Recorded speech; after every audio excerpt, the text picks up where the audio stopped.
નમસ્તે દોસ્તો, આજે આપણે મુલાકાત લઈએ છીએ દીવના પ્રખ્યાત કિલ્લાની, જે કિલ્લો અનેક વિસ્તારમાં ફેલાયેલો છે.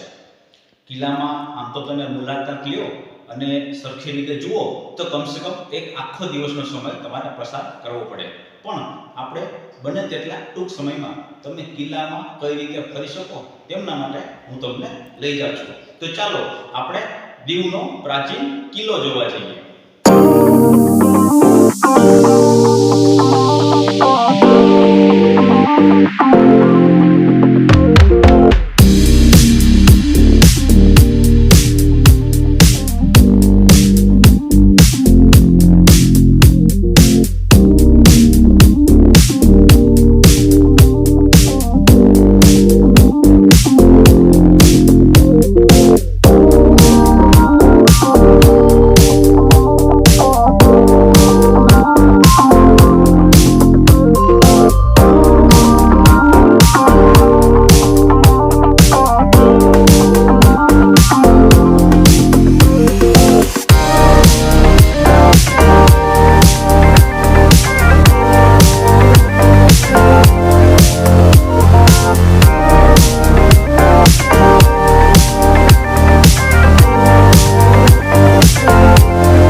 આજે આપણે આવેલા છે દીવના પ્રસિદ્ધ કિલ્લા ઉપર, જેનું બાંધકામ આશરે આજથી 400 થી 500 વર્ષ પહેલાં થયેલું હતું.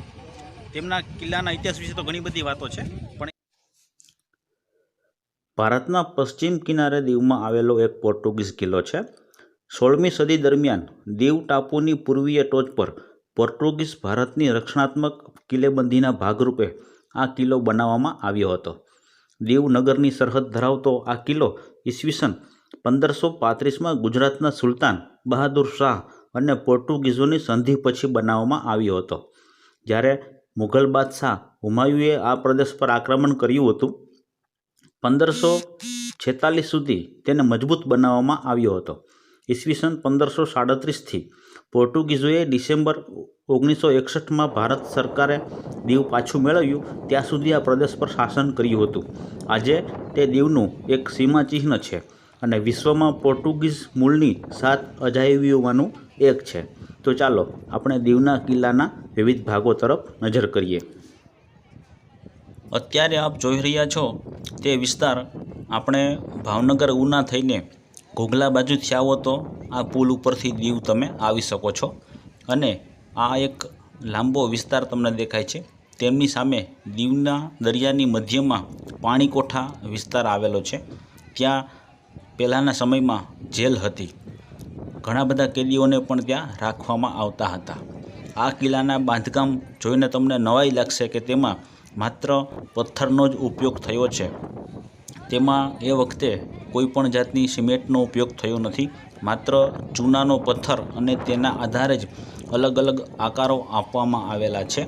અને આ કિલ્લાની 3 બાજુ દરિયો આવેલો છે. માત્ર એક જ બાજુ જમીન ઉપરથી આ કિલ્લામાં જવાય છે. કિલ્લામાં અનેક જગ્યાઓ આવેલી છે. ઘણી બધી ઊંચાઈ ઉપર પણ આવેલો છે. તે જોવામાં ઓછામાં ઓછો 1 દિવસ જેટલો સમય તમને જોઈએ. અને દરિયા કિનારાના મોજા અને આહલાદક વાતાવરણ અહીં પ્રવાસીઓને ખૂબ જ આકર્ષે છે. દીવના કિલ્લાની મુલાકાત લેવા માટે સૌરાષ્ટ્ર, ગુજરાત, ભારત અને વિદેશમાંથી પણ અનેક પ્રવાસીઓ અહીં આવે છે. અને ઘણી બધી ન્યૂઝ ચેનલમાં તેમના વિશે પણ માહિતી આપવામાં આવેલી છે.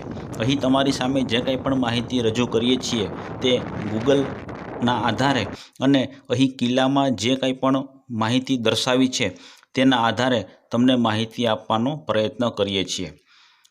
આપણે દીવના કિલ્લામાં પ્રવેશીએ તે પહેલાં પણ સુંદર મજાનું દ્રશ્ય તમારી સામે નજરે ચડે છે.